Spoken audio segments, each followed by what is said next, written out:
Sprawdzam z ciekawości, ile wiadomości dziennie wysyłam do mojego męża. Średnio 4-5. Każda wiadomość to zdanie, pytanie lub wyznanie. A teraz wyobraź sobie, że codziennie piszesz po polsku 5 wiadomości do swojego polskiego partnera, partnerki lub przyjaciela. Codziennie otrzymujesz też 5 odpowiedzi, również po polsku. Razem 10. Tygodniowo jeszcze więcej.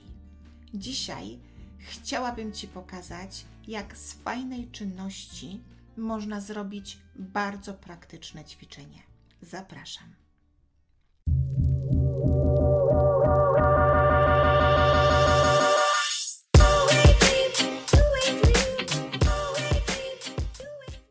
Cześć, z tej strony Magda.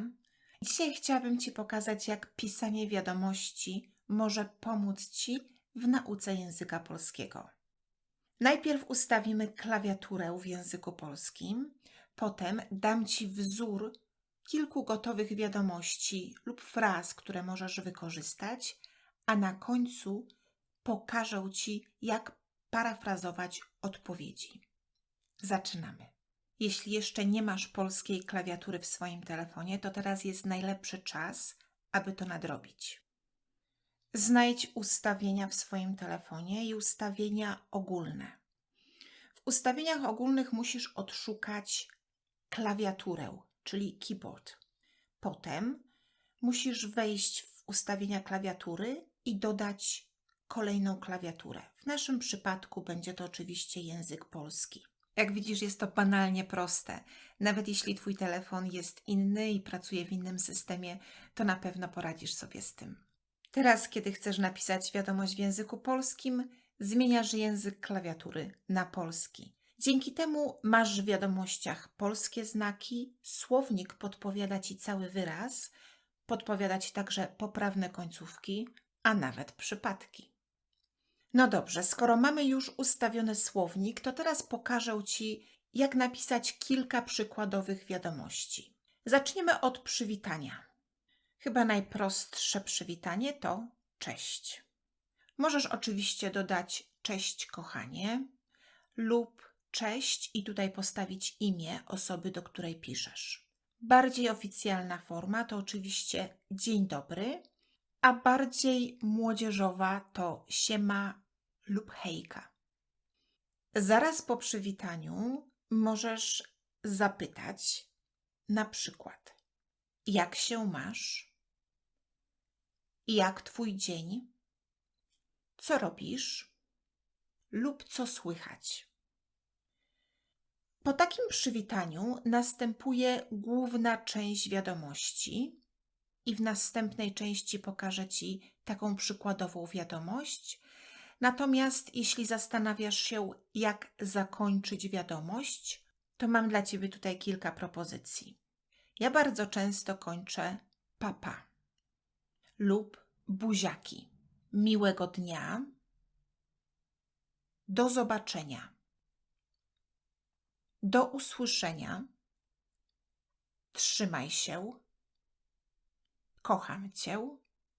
Lub bardziej oficjalnie pozdrawiam. Teraz pokażę Ci, jak mogłaby wyglądać taka przykładowa rozmowa poprzez pisanie wiadomości. Na przykład: cześć kochanie. Cześć kochanie, jak się masz? Dobrze.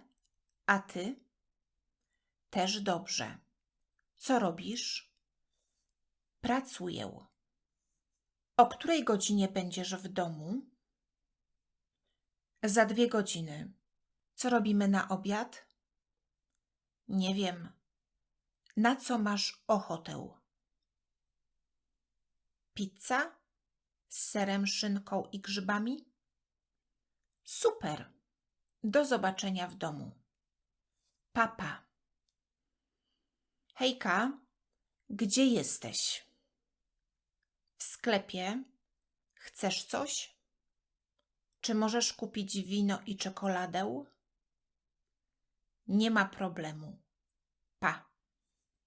Pisanie wiadomości, jak widzisz, nie jest trudne.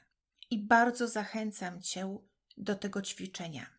Po pierwsze, pisanie krótkich wiadomości jest dużo łatwiejsze niż rozmawianie przez telefon, a nie jest też tak czasochłonne jak typowe zadania czy ćwiczenia z gramatyki.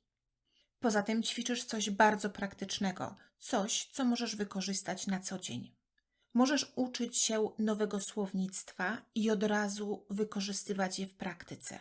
A także, czytając odpowiedzi od swojego partnera, partnerki, będziesz także uczyć się nowych fraz i zwrotów.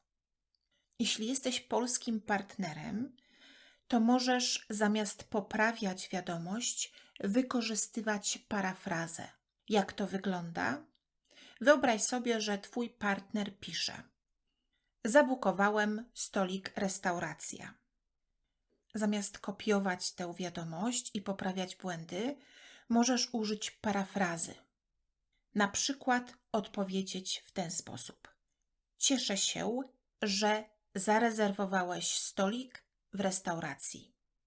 Lub kiedy czytasz wiadomość: mam lekcja po polsku dzisiaj. Znów, nie poprawiaj, ale użyj parafrazy i odpowiedz: o której godzinie masz lekcję polskiego dzisiaj? Mam nadzieję, że to ćwiczenie spodoba Ci się i od dzisiaj wiadomości będziecie wymieniać w języku polskim.